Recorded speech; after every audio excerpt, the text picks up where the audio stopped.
Next చూద్దామండి.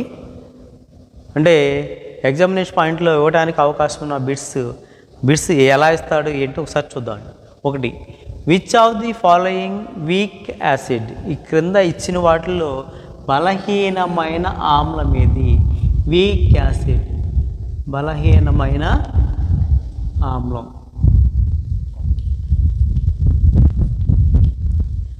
Week acid గుర్తిద్దామండి. మనకి ఫస్ట్ది ఎస్టిక్ యాసిడ్ అండి. దీని పేరు ఏంటండి? Acetic acid, hydrochloric acid, sulphuric acid, nitric acid. So మొత్తం మనకి ఆప్షన్స్ 4 ఇచ్చాడు. వీటిలో వీక్ యాసిడ్ ఏంటి అని అడిగాడండి. మరి వీక్ యాసిడ్ అన్నప్పుడు గుర్తుపెట్టుకోండి, ఆల్రెడీ నేను చూసాము, ఏవైతే H+ అయాన్స్ని అంటే వాటర్లో కరిగించినప్పుడు మనకి ఫామ్ అయ్యేది ఏంటంటే H3O+ అయాన్ అండి, హైడ్రోనియం అయాన్. ఏవైతే వాటర్లో కరిగి తక్కువ నెంబర్లో హైడ్రోనియం అయాన్స్ అని ఇస్తాయో, H3O+ అని ఇస్తాయో, అది వీక్ గాను, ఎక్కువగా ఇస్తేనేమో H+ అంటే హైడ్రోనియం అయాన్ని ఎక్కువగా ఫామ్ చేస్తే స్ట్రాంగ్ యాసిడ్ గాను చెప్తాం. కాబట్టి వీటిలో మనకి హైడ్రోక్లోరిక్ యాసిడ్ కానీ, సల్ఫ్యూరిక్ యాసిడ్ కానీ, నైట్రిక్ యాసిడ్ కానీ ఇవన్నీ కూడా మనకి హైడ్రోనియాన్ని ఎక్కువగా ఫామ్ చేస్తుంది. అంటే వీటిలో ఉన్న హెచ్ని ఎక్కువగా ఇస్తాయి కాబట్టి హైడ్రోనియం అయాన్ని ఎక్కువగా ఫామ్ చేస్తాయి. మరి వీటిలో ఎస్టిక్ యాసిడ్లో తీసుకుంటే మనకి హైడ్రోనియం అయాన్ని తక్కువగా ఫామ్ చేస్తుంది. అంటే it is partially dissolve in water, కాబట్టి పాక్షికంగా కరుగుతుంది. కాబట్టి మనకి వీక్ యాసిడ్ ఎవరే అంటే ఆన్సర్ వచ్చేసి మనకి ఆన్సర్ ఏ. నెక్స్ట్ బిట్ చూడదు. Which of the following is strong base, ఇచ్చిన వాటిలో బలమైన క్షారాన్ని గుర్తించండి. ఏమన్నాడండి? బలమైన క్షారాన్ని గుర్తించండి. ఆల్రెడీ మనం చెప్పుకున్నాం, బలమైన క్షారం అంటే ఏమి ఇవ్వాలని మనకి హైడ్రాక్సైల్ అయాన్. అది వాటర్ కరిగినప్పుడు they dissolve in water, they give OH- ion. Hydroxyl అయాన్ని ఎక్కువగా ఇచ్చే వాటిని మనం బలమైన క్షారాలుగా చెప్పుకుంటాం. మరి ఇచ్చిన ఆప్షన్లో చూడండి, ammonium hydroxide, calcium hydroxide, magnesium hydroxide, potassium hydroxide ఇచ్చాడండి. చూడండి, అమ్మోనియం హైడ్రాక్సైడ్లో మనకి ఇవి తక్కువ సంఖ్యలో పాక్షికంగా మనకి వాటర్ కరిగి తక్కువ సంఖ్యలో మనకి వాటర్ హైడ్రాక్సైడ్ అయాన్ ఇస్తాం జరుగుతుంది. కాబట్టి ఇది మనకి వీక్ బేస్ అవుతుందండి, వీక్ బేస్. అట్లాగే కాల్షియం హైడ్రాక్సైడ్ గుర్తుపెట్టి, ఇది కూడా తక్కువ సంఖ్యలో మనకి నెంబర్లు 2 ఉన్నప్పటికీ తక్కువ సంఖ్యలో వాటర్ కరిగిస్తుంది. సో అంటే దీని యొక్క నేచర్ అనేది కూడా తక్కువగా ఉంటుంది కాబట్టి ఇది కూడా మనకి వీక్ బేస్గానే తీసుకుంటాము. నెక్స్ట్ వచ్చేసి milk of magnesium hydroxide antacid, ఇది కూడా తక్కువ సంఖ్యలో వాటర్ని ఇవ్వటం జరుగుతుంది కాబట్టి ఇది కూడా మనకి వీక్ బేసే. తర్వాత వచ్చేసి పొటాషియం హైడ్రాక్సైడ్. ఈ పొటాషియం హైడ్రాక్సైడ్ చూడండి, ఇది ఎక్కువ సంఖ్యలో హైడ్రాక్సైడ్ అయానిస్తుంది. వాటర్ కరిగినప్పుడు ఎక్కువ సంఖ్యలో హైడ్రాక్సైడ్ అయానిస్తుంది కాబట్టి మనకి స్ట్రాంగ్ బేస్ ఎవరంటే పొటాషియం హైడ్రాక్సైడ్. ఆల్రెడీ ఈ పాయింట్ నేను ఒకసారి చెప్పాను, గుర్తుపెట్టుకోండి. మనకున్న 1A గ్రూప్ 2A గ్రూప్స్ తీసుకుంటే ఇప్పుడు ఇక్కడ ఉన్న అన్నీ కూడా మనకి ఇవన్నీ కూడా 1A గ్రూప్లోకి వెళ్తే ఇంకో పొటాషియం మాత్రమే 1A గ్రూప్ అండి, కదమా అన్నీ 2A గ్రూప్ కిందకి వస్తాయి. కాబట్టి 1A గ్రూపు మెటల్స్ అనేవి మనకి బేసెస్ని ఎక్కువగా ఫామ్ చేస్తాయి. 1A గ్రూపు మెటల్స్ అనేవి మనకి బేసెస్ని క్షారాలని అధికంగా ఫామ్ చేస్తాయి, బాగా రియాక్ట్ చేస్తాయి. అంటే ఎక్కువ స్ట్రాంగ్ యాసిడ్స్ అన్నీ కూడా మనకి 1A గ్రూప్ మెటల్స్ నుంచి వస్తాయి. కాబట్టి ఆన్సర్ ఏంటంటే పొటాషియం హైడ్రాక్సైడ్. సో ఆన్సర్ వచ్చేసి మనకి డి అండి. నెక్స్ట్ చూడండి, the pH value of blood యొక్క pH వాల్యూ ఎంత? Potence of hydrogen, power of hydrogen యొక్క బ్లడ్ వాల్యూ ఎంత అన్నప్పుడు చూడండి, ఇక్కడ ఆప్షన్స్ మనకి 7.0 గాను, 6.9 గాను, 7.4 గాను, 5.0గా ఇచ్చారండి. సరే ఆన్సర్ ఏంటండి? గుర్తుపెట్టుకోండి, మనకి కొన్ని స్టాండర్డ్ వాల్యూస్ ఉంటాయండి. ఆల్రెడీ మనం చెప్పుకున్నాం, సెలవై బిఫోర్కి ఆఫ్టర్కి 6.9 అని, బ్లడ్ యొక్క pH కూడా 7.4 అని, ఏరేటెడ్ వాటర్కి 5.5 అని, ఇట్లా కొన్ని స్టాండర్డ్ వాల్యూస్ ఉన్నాయండి. న్యూట్రల్ అయితే 7 అని మనం గుర్తుపెట్టుకోండి. స్ట్రాంగ్ యాసిడ్కి స్ట్రాంగ్ బేస్కి, వీక్ యాసిడ్కి వీక్ బేస్కి, న్యూట్రల్కి ఎక్కువగా గుర్తుపెట్టుకోవాలండి. ఎక్కువగా ఆ ఏరియాలో బలమైన అమ్లము, బలమైన క్షారానికి బలహీనమైన అమ్లం, బలహీనమైన శారీరానికి, తటస్థానికి వీటి మీద ఎక్కువగా బిట్లు అడిగే అవకాశాలు ఉన్నాయి. కాబట్టి మనకి బ్లడ్ యొక్క పిహెచ్ ఎంత అండి? 7.4 అండి. ఇవి ఎగ్జాంపుల్ మనకి ఈ రకంగా ఇవ్వడం జరుగుతుంది. ఇంకా కొన్ని బిట్లు చూద్దామండి.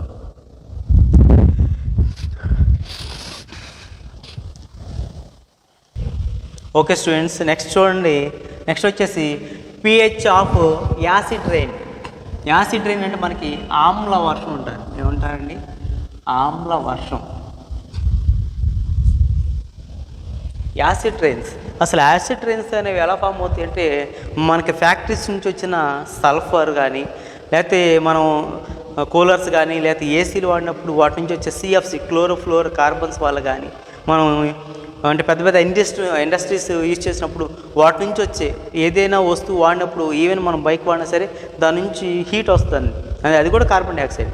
అంటే ఇది కూడా, ఈ కార్బన్ డైఆక్సైడ్ కూడా, ఇవన్నీ కూడా మనకి అట్మాస్ఫియర్లో వాటర్తో కంబైన్ అయినప్పుడు, రెయిన్ వాటర్తో కంబైన్ అయినప్పుడు మనకి యాసిడ్ రెయిన్గా ఫామ్ అవుతుందండి. అంటే యాసిడ్ రెయిన్ మెయిన్గా మనకు ఉండే కెమికల్ ఏంటంటే హైడ్రోక్లోరిక్ యాసిడ్ మెయిన్గా. ఓకే అండి. తర్వాత సల్ఫ్యూరిక్ యాసిడ్ తక్కువగా ఉంటుంది. సల్ఫ్యూరిక్ యాసిడ్ కూడా H2SO4 కూడా గుర్తుపెట్టుకోండి.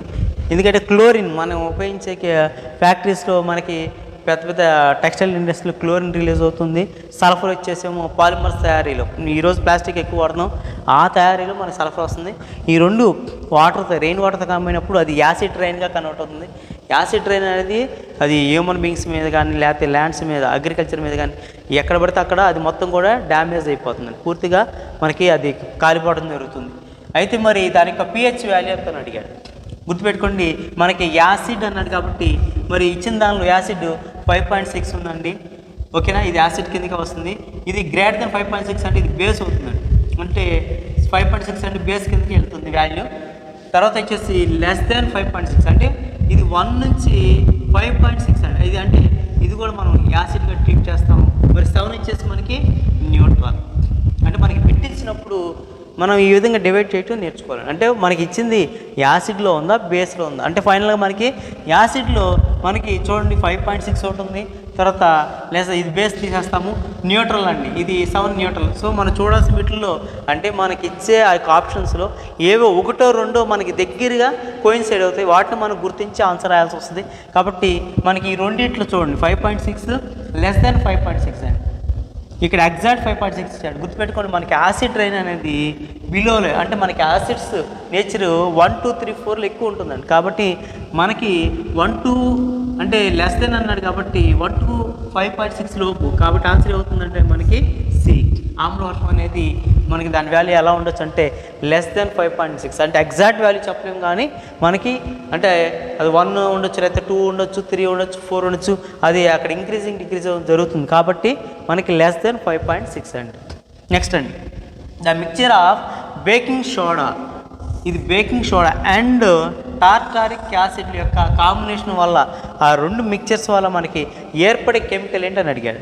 ఒకటేమో బేకింగ్ సోడా, రెండోదేమో టార్టారిక్ యాసిడ్. అంటే బేకింగ్ సోడా అంటే బేకింగ్ పౌడర్గా కన్వర్ట్ అవ్వలేదు ఇంకా, baking soda and tartaric acid రెండింటికి మిక్చరే మనకి బేకింగ్ పౌడర్ అండి. సో ఆన్సర్ వచ్చేసి మనకి ఇక్కడ ఏమవుతుందంటే ఆన్సర్ బి అవుతుంది. గుర్తుపెట్టుకోండి, మనకి అంటే మెయిన్ అసలు మనకి ఆన్సర్లోనే ఉందండి. బేకింగ్ సోడా అన్నప్పుడు ఖచ్చితంగా బేకింగే వస్తుంది. ఓకేనా? బేకింగ్ పౌడర్ ఫార్మ్ ఏమవుతుందండి? NaHCO3. గుర్తుపెట్టుకోండి, NaHCO3 బేకింగ్ పౌడర్, తినే సోడా. తర్వాత వచ్చేసి which chemical used for fire extinguisher. మంటలు ఆర్పుటకు ఉపయోగించే గ్యాస్ వచ్చేసి కార్బన్ డైఆక్సైడ్. అయితే మరి మనం కార్బన్ డైఆక్సైడ్ని డైరెక్ట్గా వాడకుండా కెమికల్ ద్వారా కూడా వాడతామండి. అప్పుడప్పుడు మనం ల్యాబొరేటరీలో మనం ఈ కెమికల్స్ వాడుతున్నప్పుడు, అంటే కాన్సన్ట్రేషన్ ఎక్కువగా ఉన్న కెమికల్స్ వాడేటప్పుడు పొరపాటున అవి సల్ఫ్యూరిక్ యాసిడ్ కానీ, హైడ్రోక్లోరిక్ యాసిడ్ కానీ అవి మన శరీరం మీద పడ్డప్పుడు ఆ యొక్క అంటే ఆ వచ్చే మంటని మనం తగ్గించుకోవడం కోసం మామూలుగా ల్యాబొరేటరీలో ఏం చేస్తారంటే ఒక కెమికల్ పౌడర్ లాంటిది వేసి రుద్దుతామండి. మన నెలలో అయినా అది యూజ్ చేసుకోవచ్చు. అదే సోడియం బైకార్బోనేట్, NaHCO3. అంటే మంటల్ని ఆర్పడానికి ఉపయోగించే గ్యాస్ కూడా, అంటే యాక్చువల్లీ ఇదే అది మన నెలలో మనకి ఏదైనా యాసిడ్స్ మన మీద పడ్డప్పుడు కూడా దాని మీద మనం ఈ పౌడర్ వేసి మనం గట్టిగా రుద్ది వాటర్తో బాగా బాగా ఎక్కువసేపు మనం వాటర్తో క్లీన్ చేస్తే ఆ మంట తగ్గుతుందండి. గుర్తుపెట్టుకోండి.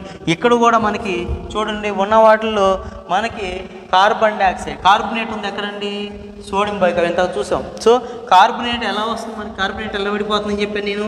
CO3 అనేది మనకి CO2+Oగా విడిపోతుంది, అంటే కార్బన్ డైఆక్సైడ్ మరియు ఆక్సిజన్ విడిపోతుంది. కాబట్టి మనకు ఆటోమేటిక్ చెప్పాను మీకు ఏంటంటే మంటలు ఆర్పడానికి which gas are used for fire extinguishers, మంటలు ఆర్పడానికి ఉపయోగించే గ్యాస్ ఏంటంటే కార్బన్ డైఆక్సైడ్. కాబట్టి కార్బన్ డైఆక్సైడ్ వెలువట్టడానికి వీలైన ఒక్కొక్క కెమికల్ ఏంటంటే సోడియం బైకార్బోనేట్. అందుకని ఇక్కడ చూడండి, గ్యాస్ అన్న మనం చూడాలి, అది కెమికల్ అన్నాడు.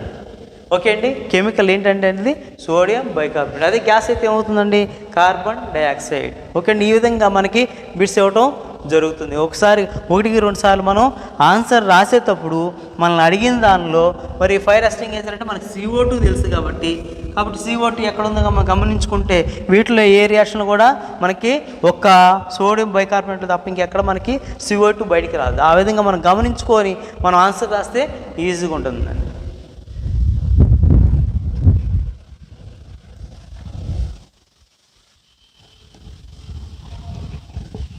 నెక్స్ట్ చూడండి, which are the following used to purify water.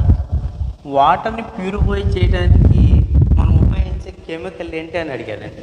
So ఇక్కడ చూడండి, plaster of Paris, A, B washing soda, C baking soda, 4 bleaching powder అండి. సో మనకి వీటిలో గమనిస్తే ప్లాస్టర్ ఆఫ్ ప్యారిస్ అనేది కాదండి. సో వాషింగ్ సోడానా, బేకింగ్ సోడానా, లేదా బ్లీచింగ్ పౌడరా చూస్తే మనకి washing soda formula Na2CO3, baking soda NaHCO3, bleaching powder formula CaOCl. ఇక్కడ ఫార్ములా ఎందుకు వెళ్ళాల్సి వచ్చిందంటే ఇక్కడ మనకి వాటర్ ప్యూరిఫై చేయటం అంటే ఇక్కడ మనకి క్రిమి కీటకాలు డిస్ఇన్ఫెక్టేషన్ అంటే క్రిమి సంహారంగా కూడా ఉపయోగించవచ్చు అండి. కాబట్టి వీటిలో మరి క్రిమి సంహారంగా ఉపయోగించేది ఏంటంటే ఇదేమో వాషింగ్ సోడా అంటే వాటర్ అంటే క్లాత్ని క్లీన్ చేయడానికి మాత్రం ఉపయోగిస్తాము, మరి బేకింగ్ సోడా కాదు. ఇంకా ఫైనల్గా మనకి గుర్తుపెట్టుకోండి, మనకి బ్యాక్టీరియాని దేన్నైనా సరే క్రిమి కీటకాలను చంపడానికి ఉపయోగించేది ఏంటంటే క్లోరిన్ గ్యాస్ అండి. కాబట్టి మనకి ఆన్సర్ ఏమవుతుందంటే బ్లీచింగ్ పౌడర్. ఆన్సర్ ఏంటండి డి. అంటే మనకి ఇక్కడ మనం గుర్తుపెట్టుకోవాల్సింది ఏంటంటే అండి ఫార్ములా కూడా రావాలి, నేము రావాలి, ఫార్ములా కూడా వస్తే మనం బిట్ కరెక్ట్గా పెట్టడానికి వీలవుతుంది. ఇబ్బంది పడకుండా మనం బిట్ని క్యాచ్ చేయొచ్చు. కాబట్టి ఈసారి క్లాసులో నేను మనకున్న లెసన్స్లో కెమికల్స్ ఎన్ని ఉన్నాయి వాటి యొక్క నేమ్స్ మొత్తం కూడా ఈసారి క్లాసులో చెప్తానండి. ఎందుకంటే మనకి కెమికల్స్ మీద ఎక్కువగా అడిగే అవకాశాలు ఉన్నాయి. కాబట్టి బ్లీచింగ్ పౌడర్ అంటే ఫార్ములా CaOCl2 కాబట్టి మనకి ఈ Cl2 అనేది యూజ్ అవుతుంది. కాబట్టి బ్యాక్టీరియాని కిల్ చేయడానికి మనకు ఆన్సర్ ఏంటంటే వాటర్ ప్యూరిఫై చేయడానికి ఉపయోగపడింది బ్లీచింగ్ పౌడర్. ఆప్షన్ అనేది డి అండి. Next, water of crystallization in washing soda. Washing సోడాలో క్రిస్టలైజేషన్ ఆఫ్ వాటర్ ఎంత అంటే మనకు ఆల్రెడీ చూసామండి ఇందాక Na2CO3 పక్కన ఎంత చూసామండి 10H2O. 10H2 అంటే ఇంతకాలం లిస్ట్ చెప్పుకున్నాం అన్నమాట. సో గుర్తుపెట్టుకోండి, వాటర్ ఆఫ్ క్రిస్టలైజేషన్ అనేది ఖచ్చితంగా దీని మీద ఒక పెట్టిస్తాడు. అంటే the number of water molecules present in a given unit formula. మనకి ఇచ్చే ఫార్ములాలో మనకి వాటర్ మాలిక్యూల్స్ ఎన్నయ్యో గుర్తించడం. కాబట్టి ముందు వాటికి మనకి ఇచ్చిన వాటిలో మనకి ఏమన్నాడు ఇక్కడ వాషింగ్ సోడా అన్నాడు. కాబట్టి మనం ఏం చేయాలి, వాషింగ్ సోడా అంటే ఫార్ములా Na2CO3 10H2O. ఓకే అండి, గుర్తుపెట్టుకోండి. మీకు ఈజీ మెథడ్గా గుర్తుండడం కోసం చెప్తున్నాను, అది అన్నిటికీ అప్లై అవ్వదు, కొన్నిటికి గుర్తుపెట్టుకోండి. 2 + 3 ఎంత అండి 5 అండి. 5 × 2 10గా గుర్తుపెట్టుకోండి. సో 2 × 3 ఎంత మనకి 5 కాబట్టి మనకి మనం 2 + 3 ఎంత 5. 5 × 2 10గా గుర్తుపెట్టుకోండి. ఓకే, అప్పుడు ఆన్సర్ ఎంత అవుతుందండి, ఆప్షన్ ఈజ్ సి. ఓకే అండి. నెక్స్ట్ వచ్చేసి which are the following is not a olfactory indicator. Already మనం చెప్పుకున్నాం ఆల్ ఫ్యాక్టరీ ఇండికేటర్స్ దేనికి యూజ్ చేస్తామని చెప్పాము మనం. మనకి ఏదైనా ఒక యాసిడ్ బేస్ని అన్నీ టెస్ట్ చేసి చూడలేం కాబట్టి మనం బై ద స్మెల్ అంటే ఆర్డర్ మనకి వాసన ఆధారంగా కూడా అది ఆమ్లమా క్షారమో చెప్పగలమండి. కాబట్టి మనకు ఆల్రెడీ చెప్పుకున్న ఆల్ఫాక్టరీలో యాసిడ్ అయితేనేమో మనకి ఎటువంటి స్మెల్ చూపించదు, బేస్ అయితే మనకి క్షారం అయితే అది డిఫరెంట్ స్మెల్ చూపిస్తుంది. మరి ఆల్ఫాక్ట్ ఇండికేటర్లో వాడని ఒక కెమికల్ ఏంటిది అంటే మనం సరే వాడిన న్యాచురల్ ఇండికేటర్ ఏంటంటే చూడండి, అది ఆనియనా లేకపోతే వెనిలా ఎసెన్సా, గ్రౌండ్ నట్ ఆయిలా, మనకి క్లోవ్ ఆయిలా అంటే గుర్తుపెట్టుకుని మనం ఆనియన్ యూజ్ చేస్తాము, వెనిలా ఎసెన్స్ యూజ్ చేస్తాము, ఈవెన్ క్లోవ్ ఆయిల్ కూడా యూజ్ చేస్తామండి. మనం ఏది వాడమంటే ఆల్ఫాక్ట్ ఇండికేటర్ గ్రౌండ్ నట్ అనేది వాడండి, గ్రౌండ్ నట్ అనేది మనం వాడం. సో ఆల్ఫాక్ట్ ఇండికేటర్లు కానిది ఏది అంటే గ్రౌండ్ నట్ అనేది మనకు ఆన్సర్. కాబట్టి ఆప్షన్ ఏమవుతుందండి సి. సో ఈ విధంగా మనకి గుర్తుపెట్టుకొని చూడండి, బిట్ట ఎలా అడిగాడు, ఇక్కడ 3 వాడతామండి, వాడేది కాదు వాడంది అడిగాడు. కాబట్టి 3 వాడేవి మనకి ఇచ్చాడు, వాడంది అన్నప్పుడు మనం జాగ్రత్తగా చూడాలండి. కాబట్టి బిట్ మనం 1కి 2 సార్లు చదివినప్పుడు వాళ్ళు ఆల్ఫాక్టరీ ఇండికేటర్ అంటే మనకు ఆ ఆల్ఫాక్టరీ ఇండికేటర్లు వాడేవి కూడా మనకు తెలియాలి. ఏమేంటండి ఆనియన్, వెనిలా ఎసెన్స్, తర్వాత క్లోవ్ ఆయిల్, ఇవి మెయిన్గా మనం ఆల్ఫాక్టరీ ఇండికేటర్లు వాడతాము. వాడంది గ్రౌండ్ నట్ ఆయిల్.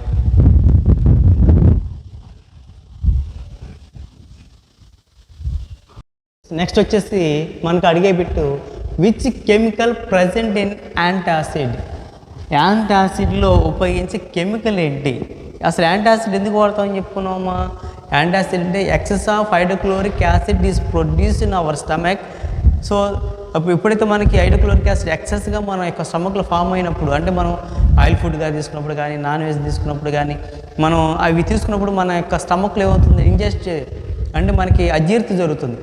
అప్పుడు అజీర్తి జరిగిన ఆటోమేటిక్గా ఏమవుతుందంటే మనకి ఇంకా కడుపులో మంటలు వస్తుంటాయి, పెయిన్ వస్తుంటుంది. అప్పుడు మనకి వాడే కెమికల్ ఏంటి అంటున్నాడు, అంటే యాంటాసిడ్గా వాడే కెమికల్ ఏంటి, ఏర్పడిన యాసిడ్కి యాంటాసిడ్ అంటే ఆ యొక్క యాసిడ్ని తగ్గించేది ఏంటి అంటే చూడండి options. 1 calcium hydroxide, 2 magnesium hydroxide, 4 ammonium hydroxide, 5 potassium hydroxide ఇచ్చాడు. దీనిలో ఆప్షన్ ఏంటి గుర్తుపెట్టుకోండి, ఇది lime water, the milk of magnesia, ammonium hydroxide, potassium hydroxide. ఇది మనకి స్ట్రాంగ్ బేస్, ఇది వీక్ బేస్, ఇది వీక్ బేసే, ఇది కూడా మనకి వీక్ బేస్. అయితే గుర్తుపెట్టుకోండి, మనం ఆల్రెడీ ఒకసారి చెప్పాను ఏంటంటే మనకి ఇటువరకు భోజనం చేసిన తర్వాత తమలపాకుతో కిళ్ళి కానీ లేదా తమలపాకుతో సున్నం కల్పిస్తారు. ఎందుకంటే తమలపాకు అంటే మనకి లీఫ్లో మనకి మెగ్నీషియం ఉంటుంది కాబట్టి మెగ్నీషియం అనేది మనకి మైల్డ్ అండి, మైల్డ్ బేస్ కాబట్టి మనం స్ట్రాంగ్ బేస్ తీసుకోకూడదు, మైల్డ్ బేస్ తీసుకొని మనకి ఏర్పడిన యాసిడ్ని కంట్రోల్ చేసుకోవాలి. కాబట్టి మెయిన్గా మనకి లీఫ్లో మనకి మెగ్నీషియం ఉంటుంది కాబట్టి మెగ్నీషియం ఏం చేస్తుందంటే ఆ యొక్క యాసిడ్ని తగ్గిస్తుంది. కాబట్టి మనకి ఆన్సర్ ఏంటంటే మెగ్నీషియం హైడ్రాక్సైడ్. ఆప్షన్ వచ్చేసి మనకి బి అవుతుంది, మెగ్నీషియం హైడ్రాక్సైడ్. దీనికి ఇంకో పేరు milk of magnesia. Milk of magnesia ఎందుకన్నారంటే ఇది పాల వలె ఉంటాయండి. దీన్ని చూస్తే మనకి దీని యొక్క సొల్యూషన్ చూస్తే మనకి ఎలా ఉంటుంది అంటే పాల వలె ఉంటుంది magnesia, milk of magnesia. Okay, magnesium hydroxide. So antacid అంటారు, గుర్తుపెట్టుకోండి. Next the colour of methyl orange in alkaline solution. Indicators మీద కూడా ఖచ్చితంగా మనకి అడిగే క్వశ్చన్స్ ఉంటాయండి. మిథైల్ ఆరెంజ్ అనేది మనకి సింథటిక్ లేదా ఆర్టిఫిషియల్ ఇండికేటర్, అంటే మనకు తయారు చేసుకునే ఇండికేటర్, కృత్రిమ ఇండికేటర్, ఇది సూచిక. మిథైల్ ఆరెంజ్ అనేది ఆల్కలీన్ అంటే తెలియాలి మీనింగ్. మనకు ఆల్కలీన్ అంటే మీనింగ్ తెలిపితే కష్టం, ఎందుకంటే మనకి యాసిడ్ బేస్ పేరు తెలుసు ఆమ్లక్షారం, కానీ ఆల్కలీన్ అంటే కూడా మనకి బేసిక్ క్యారెక్టరే. It is in basic character అంటే బేసే. ఆల్కలీన్ అంటే ఏం చెప్పుకున్నాం మనం, ఆల్కలీ అంటే ఏంటి, ఏ బేసెస్ అయితే వాటర్ పూర్తిగా కరుగుతాయో మనం వాటిని ఏమంటారంటే బేస్గా చెప్తామంట. కాబట్టి ఆల్కలీ అన్నా కూడా బేసిక్ క్యారెక్టర్. కాబట్టి మరి మిథైల్ ఆరెంజ్ అనేది బేస్లో ఎటువంటి రంగును చూపించును, 1 పసుపు, yellow, orange, red, blue. Already మనం చెప్పుకున్నది ఏంటంటే మిథైల్ ఆరెంజ్ తీసుకున్నప్పుడు చూడండి అది యాసిడ్లోను మరియు బేస్లోను. యాసిడ్లో అయితే ఏ కలర్ చూపిస్తుందండి మిథైల్ ఆరెంజ్, గుర్తుపెట్టుకోండి రెడ్ కలర్ చూపిస్తుందండి. ఏ కలర్ చూపిస్తుందండి, రెడ్ కలర్. అదే మరి బేస్లో ఏ కలర్ చూపిస్తుంది, అందుకోసం మీకు చెప్పాను మనకి బేస్లో వై గుర్తుపెట్టుకోండి, వై అంటే ఎల్లో కలర్ గుర్తుపెట్టుకోవాలి. కాబట్టి మనకు ఒక బిట్ ఇచ్చినప్పుడు మనం ఏదో గుడ్డిగా మనం ఏదైనా కలర్ అని కాకుండా మనం ఈ విధంగా మనకి మెయిన్ ఇంపార్టెంట్ పాయింట్స్ గుర్తుపెట్టుకున్నప్పుడు వాడు ఒకవేళ యాసిడ్ అని ఇస్తే రెడ్ కలర్ లేదా బేస్ అని ఇస్తే ఎల్లో కలర్, ఎందుకంటే మీకు మిథైల్ ఆరెంజ్ వై అని గుర్తుపెట్టుకోమని. కాబట్టి ఆన్సర్ ఏమవుతుందండి మనకి ఎల్లో కలర్, పసుపు రంగును చూపించును. ఓకేనా, బేస్లో మనకి మిథైల్ ఆరెంజ్ కలర్ అండి, పసుపు రంగు చూపిస్తుంది, ఎల్లో కలర్. నెక్స్ట్ అండి, litmus indicator is obtained from చూడండి, లిట్మస్ పేపర్ అనేది మనకి దేని నుంచి తయారు చేయబడుతుంది అని ఆప్షన్ ఇచ్చాడండి. చూడండి, లిట్మస్ పేపర్ అనేది మనకి దేని నుంచి వస్తుంది? ఆల్గే నుంచి వస్తుందా, తర్వాత ఫంగై నుంచి వస్తుందా, లేకపోతే లైకెన్ నుంచి వస్తుందా, లేదా నీమ్ నుంచి వస్తుందా? నిమ్మ చెట్టు అంటే నీమ్ అంటే మనకి వేప చెట్టు నుంచి వస్తుందా? గుర్తుపెట్టుకోండి, లిట్మస్ అంటే ఏంటి? ఇది కూడా మనకి న్యాచురల్ ఇండికేటర్ తీసుకుంటాం, అంటే ప్లాంట్ నుంచి కానీ యాల్ నుంచి కానీ, అంటే యాక్చువల్లీ మనం అవి యాసిడ్స్ అండి. యాక్చువల్లీ ఇక్కడ ఏంటంటే మనకి ఇండికేటర్ వచ్చేసి ప్లాంట్ నుంచి తీసుకున్నాము, అంటే ప్లాంట్ యొక్క లీఫ్ నుంచి తీసుకున్నాము. మరి ఆ లీఫ్ నుంచి తీసుకునే బ్లూ లిట్మస్, రెడ్ లిట్మస్ దేని నుంచి వస్తాయంటే చెప్పాను మీకు, లైకెన్ అనే ప్లాంట్ నుంచి మనం కలెక్ట్ చేసుకుంటాం. గుర్తుపెట్టుకోండి, లైకెన్. ఆన్సర్ ఏంటిది? సి. ఆప్షన్ వచ్చేసి మనకి సి. సో ఈ విధంగా మనకి గుర్తుపెట్టుకోండి, మనకి కెమికల్స్ మీద వస్తున్నాడు, లేకపోతే ఇండికేటర్స్ మీద ఇస్తున్నాడు. ఓకేనా, తర్వాత వచ్చేసి దీనిలో ఇండికేటర్స్, అన్ని ఇండికేటర్స్ మీద ఇస్తున్నాడు, తర్వాత క్రిస్టలైజేషన్ మీద ఇస్తున్నాడు, ప్రతి ఏరియా మీద మనకి బిట్లు ఇవ్వడం జరుగుతుంది. కాబట్టి మనం జాగ్రత్తగా చూస్ చేసుకొని మనం రాయటం జరగాలండి. చూసుకొని జాగ్రత్తగా వాడు ఇచ్చిన ఆప్షన్లో దగ్గరగా ఏది ఉంది. ఓకే అండి, ఇంకోటి మీకు ఈజీ మెథడ్ చెప్తున్నానండి. మనకి లైకెన్ అనేది ఎట్లా గుర్తుంది సార్ అంటే సింపుల్ వే గుర్తుపెట్టుకోండి. మనకి లిట్మస్ పేపర్ స్పెల్లింగ్ LITMUS అని, లిట్మస్ పేపర్ కదండి. లిట్మస్లో ఎల్ లెటర్ గుర్తుపెట్టుకోండి, లైకెన్ కూడా స్టార్టింగ్ విత్ ఎల్, రిమైనింగ్ ఏవి కూడా మనకు రావండి. అలా అయినా గుర్తుపెట్టుకోండి, అంటే ఇవి మీకు మీరు గుర్తుపెట్టుకోవాల్సిన గుర్తులు. కాబట్టి అలా మనకి ఏ బిట్ ఇచ్చినా సరే మనం జాగ్రత్తగా ఆలోచించి మనకి దగ్గరగా ఉన్న ఆప్షన్ చూసి మనం చూస్ చేసుకొని ఆన్సర్ పెట్టాలండి.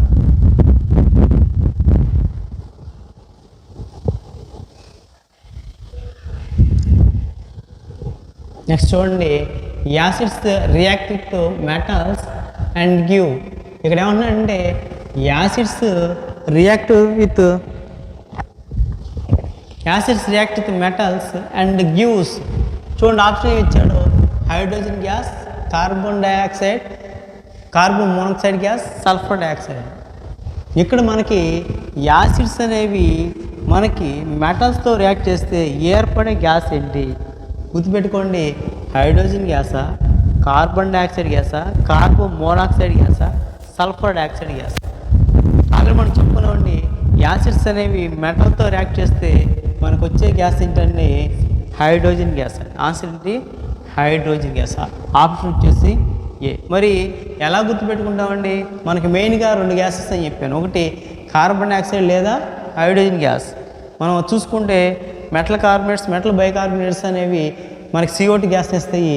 మరి యాసిడ్స్ ఈ విధంగా మెటల్ రియాక్ట్ చేస్తే హైడ్రోజన్ గ్యాస్ ఇస్తాయి. మనకి యాసిడ్స్ అంటే H+ అయాన్స్ ఇచ్చే వాటిని యాసిడ్స్ అంటారు. కాబట్టి గుర్తుపెట్టుకోండి, మనకి అది H2 అంటే యాసిడ్స్ అంటే హైడ్రోజన్, కాబట్టి మెటల్స్తో రియాక్ట్ చేసినప్పుడు హైడ్రోజన్ గ్యాస్గా గుర్తుపెట్టుకోండి.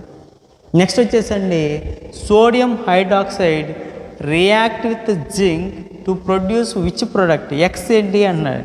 హైడ్రోజన్ గ్యాస్ వస్తుందంట, ఎక్స్ అనే ప్రోడక్ట్ కూడా వస్తుంది. ఆ ఎక్స్ ప్రోడక్ట్ ఏంటి అంటే యాక్చువల్లీ ఇదేంటి? బేస్ అనేది మెటల్తో రియాక్ట్ చేస్తే ఏర్పడే ప్రోడక్ట్ ఏంటి? యాసిడ్ మెటల్తో రియాక్ట్ చేస్తే మనకి హైడ్రోజన్ గ్యాస్ అండి. మరి అదే బేస్ అయితే మనకి మెటల్తో రియాక్ట్ చేస్తే వచ్చే ప్రోడక్ట్ ఏంటి?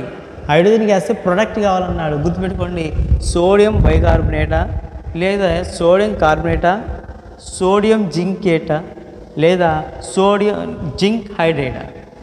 ఓకే అండి, సోడియం బైకార్బోనేట్ లేదా సోడియం కార్బోనేట్, లేదా సోడియం జింకేట్, లేదా జింక్ హైడ్రేట్. ఆల్రెడీ మనం చెప్పుకున్న మాట ఏంటంటే అన్ని క్షారాలు, all bases are not react with metals. మనకి అన్ని క్షారాలు, అన్ని బేసెస్ అనేవి మనకి లోహాలతో జరుపు, కొన్ని మాత్రమే జరుపుతాయి. అవి కూడా మీకు స్ట్రాంగ్ అని చెప్పుకున్నాం. సోడియం హైడ్రాక్సైడ్ కానీ పొటాషియం హైడ్రాక్సైడ్ కానీ స్ట్రాంగ్ బేసెస్ మాత్రమే మెటల్తో రియాక్ట్ చేస్తాయి. కాబట్టి మనకి అవి కూడా తక్కువ రియాక్షన్స్ అనుకుని చెప్పాము. దానిలో ఖచ్చితంగా మనకి ఏర్పడేది జింకేట్ అనే పదం గుర్తుపెట్టుకోవాలండి. కాబట్టి ఇది మనకి సోడియం జింకేట్ Na2ZnO2 అనేది మనకి ఆన్సర్ అవుతుందండి. ఆన్సర్ వచ్చేసి సి. గుర్తుపెట్టుకోండి. ఓకే అండి, next, the colour of base with phenolphthalein indicator. ఒకప్పుడు మనకి ఇండికేటర్ అనే పదం వాడకుండా ఫినాఫ్థలిన్ అంటే ఫినాఫ్థలిన్ అనేది ఇండికేటర్. కాబట్టి ఫినాఫ్థలిన్ ఇండికేటర్ అనేది బేస్లో ఎటువంటి కలర్ని చూపిస్తుంది అనగానే మెయిన్గా మనం గుర్తుపెట్టుకోవాల్సింది మళ్ళీ ఫినాఫ్థలిన్ రాసుకోవాలి. అది యాసిడ్లో ఏ కలరు, బేస్లో ఏ కలర్ చూస్తే మనకి గుర్తుపెట్టుకోండి. ఫినాఫ్థలిన్ అనేది యాసిడ్లో కలర్లెస్ సొల్యూషన్ గాను, ఓకే అండి. అదే బేస్లో అయితేనేమో మనకి pHలో పీ గుర్తుపెట్టుకోండి పింక్ కలర్ని చూపిస్తుంది. ఏ కలర్ అండి? Pink colour. కాబట్టి మనకు ఆప్షన్ ఏంటండి? పింక్ కలర్, గులాబీ రంగును చూపిస్తుంది. కాబట్టి the colour of base with phenolphthalein. యాసిడ్లో అయితేనేమో రంగు చూపించదు, అంటే కలర్లెస్ సొల్యూషన్ అలాగే ఉంటుంది. అది బేస్లో అయితే మనకి గులాబీ రంగు, పింక్ రంగును చూపిస్తుంది. కాబట్టి ఇండికేటర్ మీద ఎక్కువగా బిట్లు అడుగుతున్నాడు. చూడండి. నెక్స్ట్ వచ్చేసి what is the nature of calcium oxide, CaO. CaO యొక్క దాని స్వభావం ఏంటి, నేచర్ ఏంటి? అది ఎసిడిక్ నేచరా, బేసిక్ నేచరా, న్యూట్రలా, లేదా ఎటువంటిది ఏమి కాదా? అది ఆమ్ల స్వభావం చూపిస్తుందా, క్షార స్వభావమా, తటస్థ స్వభావమా, ఏది కాదా అనగానే గుర్తుపెట్టుకోండి. మనకి CaO ఫార్ములా ఏంటంటే మనకి CaOలో C అనేది ఏంటండి? మెటల్. అంటే యాక్చువల్లీ ఇది ఏంటిది? మెటల్ ఆక్సైడ్ అండి. మెటల్ ఆక్సైడ్స్ మ్యాక్సిమం గుర్తుపెట్టుకోండి, ఎక్కువగా metal oxide when they react with water to produce metal hydroxide అండి. Metal hydroxide. కాబట్టి మెటల్స్ అనేవి మనకి ఎక్కువగా వాటర్తో అంటే ఆక్సిజన్తో రియాక్ట్ చేసి మెటల్ ఆక్సైడ్ గాను, మరియు వాటర్తో రియాక్ట్ చేసినప్పుడు మెటల్ హైడ్రాక్సైడ్ని ఇస్తాయండి. కాబట్టి మెటల్ హైడ్రాక్సైడ్ అంటే ఏం ఇచ్చినంటే హైడ్రాక్సైడ్ పదం వస్తే బేస్. కాబట్టి హైడ్రాక్సైడ్ పదం మాట వస్తే మనకి అదేంటిది? హైడ్రాక్సైడ్ అనేది బేసిక్ ఇన్ నేచర్. కాబట్టి మెటల్స్ అన్నీ కూడా మనకి ఏ నేచర్ చూపిస్తాయండి? బేసిక్ నేచర్ చూపిస్తాయి. కాబట్టి ఇచ్చిన ఆన్సర్లో CaO కానీ ఇంకా ఏదైనా మెటల్, కాల్షియం ఆక్సైడ్ కానీ, మెగ్నీషియం ఆక్సైడ్ కానీ, ఒకవేళ ఇక్కడ మెగ్నీషియం ఆక్సైడ్ ఇచ్చానుకోండి, MgO మెగ్నీషియం ఆక్సైడ్ ఇచ్చాడు. ఇంకా ఏ మెటల్ ఇచ్చినా సరే metal with oxide, metal oxides అనేవి మనకు వాటర్లో కరిగినప్పుడు మనకి బేసిక్ నేచర్ని చూపిస్తాయండి. ఏ నేచర్ అండి? క్షార స్వభావాన్ని చూపిస్తాయి. ఓకే అండి. ఈ విధంగా మనకి ఇందాక చూసినట్లుగానే యాసిడ్స్ మెటల్తో రియాక్ట్ చేసినప్పుడు, బేస్ మెటల్తో రియాక్ట్ చేసినప్పుడు, అదే యాసిడ్ బేస్ మళ్ళీ కార్బనేట్ బైకార్బనేట్స్తో రియాక్ట్ చేసినప్పుడు, తర్వాత మళ్ళీ ఇండికేటర్ మీద కానీ, తర్వాత వచ్చేసి చూడండి కొన్ని ఒక మెటల్ అంటే మెటల్ ఆక్సైడ్ కానీ లేకపోతే నాన్ మెటల్ ఆక్సైడ్ కానీ వాటి మీద ఈ విధంగా ప్రతి దాని మీద ప్రతి ఏరియా మీద మనకి వీటిని ఇవ్వటం జరుగుతుంది. కాబట్టి ఇచ్చిన ఆప్షన్ మనకి ఆప్షన్స్ ఆధారంగా చూసుకొని మనకి ఆప్షన్ తర్వాత మరి దానికి సంబంధించిన ఇన్ఫర్మేషన్ గుర్తుపెట్టుకుంటే మనం బిట్ రాయడానికి ఈజీగా ఉంటుందండి.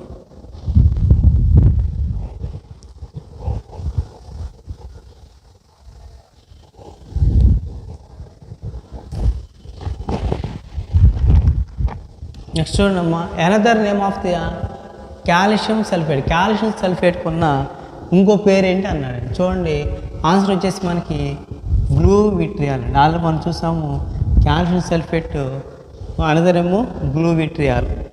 ఓకేనండి. అదే వైట్ విట్రియాల్ ఎవరండి? మనకి magnesium sulphate. Next quicklime chemical formula ఏంటి అన్నాడు. క్విక్లైమ్ అంటే ఎమ్మటే ఫామ్ అవుతుంది. కాపర్ ఆక్సైడా, CuOనా, లెడ్ ఆక్సైడా, కాల్షియం ఆక్సైడా, మెగ్నీషియం ఆక్సైడ్.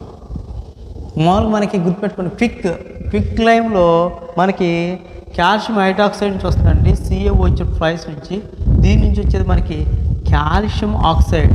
సో మనకి క్విక్లైమ్ వచ్చేసి ఆన్సర్ కాల్షియం ఆక్సైడ్. ఓకే, అలా నేమ్ ఇస్తే కాల్షియం ఆక్సైడ్. కొంతప్పుడు నేమ్ ఇస్తాడండి ఫార్ములా ఇవ్వకుండా, అలా ఇచ్చినప్పుడు గుర్తుపెట్టుకోండి copper oxide, lead oxide, calcium oxide, magnesium oxide. So calcium oxide answer వచ్చేసి C అండి. నెక్స్ట్ వచ్చేసి nature of ammonium chloride. Ammonium chloride salt యొక్క నేచర్ ఏంటని అడిగాడు.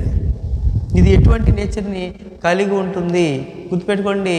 మనకి ఎటువంటి నేచరు, ఎసిడికా, బేసికా, సాల్టా? దీనిలో మీకు ఆల్రెడీ చెప్పాను ఏంటంటే అమోనియం క్లోరైడ్ తీసుకున్నప్పుడు దీనిలో క్లోరిన్ అనేది మనకి స్ట్రాంగ్ యాసిడ్ నుంచి ఫామ్ అవుతుందండి. అంటే స్ట్రాంగ్ యాసిడ్ నుంచి తీసుకుంటాం క్లోరిన్. కాబట్టి HCl నుంచి వస్తుంది. కాబట్టి హైడ్రోక్లోరిక్ యాసిడ్ అనేది స్ట్రాంగ్ యాసిడ్ కాబట్టి కంపల్సరీ దానికి నేచర్ ఏంటండి? Acidic nature. గుర్తుపెట్టుకోండి. మనకి తీసుకున్న ప్రోడక్ట్లు ఏదైతే మనకి ఓకే అండి క్లోరిన్ ఉంది, అది హైడ్రోక్లోరిక్ యాసిడ్ కాబట్టి acidic nature. Sea water contains which percentage of sodium chloride. Sodium chloride అంటే సముద్రపు నీటిలో ఉండే సాధారణ ఉప్పు సోడియం క్లోరైడ్ లేదా కామన్ సాల్ట్ లేదా టేబుల్ సాల్ట్ అంటారు. గుర్తుపెట్టుకోండి నేమ్స్ అండి. సోడియం క్లోరైడ్, కామన్ సాల్ట్ లేదా టేబుల్ సాల్ట్ యొక్క పర్సంటేజ్ ఎంత అన్నప్పుడు ఒకటి 2.7 to 2.9, 3.7 to 3.9, 4.7 to 4.9, 5.7 to 5.9. చూడండి మనకి సముద్రపు నీటిలో మనకు ఉప్పు యొక్క శాతం చూడటానికి మనం సముద్రపు నీళ్ళని ఉప్పుగానే ఉంటాయండి. అంత మాత్రాన మనకి ఉప్పు పర్సంటేజ్ అనేది ఎక్కువగా ఉండదండి. ఉన్న వాల్యూస్లో దాని యొక్క వాల్యూ 2.7 నుంచి 2.9 వరకు ఉంటుందండి. సో ఆప్షన్ ఏంటంటే దీనికి ఆన్సర్ వచ్చేసి ఏ. కాబట్టి గుర్తుపెట్టుకోండి వాల్యూస్ ఎక్కువగా ఉన్నప్పటికీ మనకి సీ వాటర్ సాల్టీగా ఉన్నప్పటికీ కానీ పర్సంటేజ్లో వచ్చేసి 2.7 to 2.9 వరకు ఉంటుందండి. ఈ విధంగా మనకి రేపు ఎగ్జామ్లో మనం ఏ విధంగా అయితే బిట్స్ చూసామో ఆ విధంగా బిట్స్ ఇచ్చే వీటిలో ఖచ్చితంగా కొన్ని బిట్స్ అన్న ఒకటి లేదా 2 బిట్లను ఇచ్చే అవకాశం ఉంది. కాబట్టి మనం జాగ్రత్తగా ఇచ్చిన దానికి ఆప్షన్స్ చూసుకొని ఆప్షన్ మనకి ఏమి ఇచ్చాడు మనకు ఆ పైన రాసిన దానికంటే మనకున్న క్వశ్చన్కి ఆన్సర్కి ఉన్న రిలేషన్ ఏంటి గమనించుకుంటే మనకి అన్ని ఆప్షన్స్ మనకి ఒకేలాగా ఉంటాయి. కానీ మెయిన్గా 2 ఆప్షన్స్ మాత్రం దగ్గరికి ఉంటాయి. అవే వాటిని మనం చూస్ చేసుకొని ఏది కరెక్ట్ ఆన్సరా అంటే మెయిన్గా ఏంటంటే మనం ఇక్కడ సబ్జెక్ట్ అనేది నేర్చుకోవడం 1-2 సార్లు చెప్పిన వాటిలోనే మనకి ఇవ్వడం జరిగింది. కాబట్టి 1-2 సార్లు ఆ బిట్ చదివితే దాని ఆధారంగా మనం బిట్కి ఆన్సర్ రాయటం జరుగుతుంది.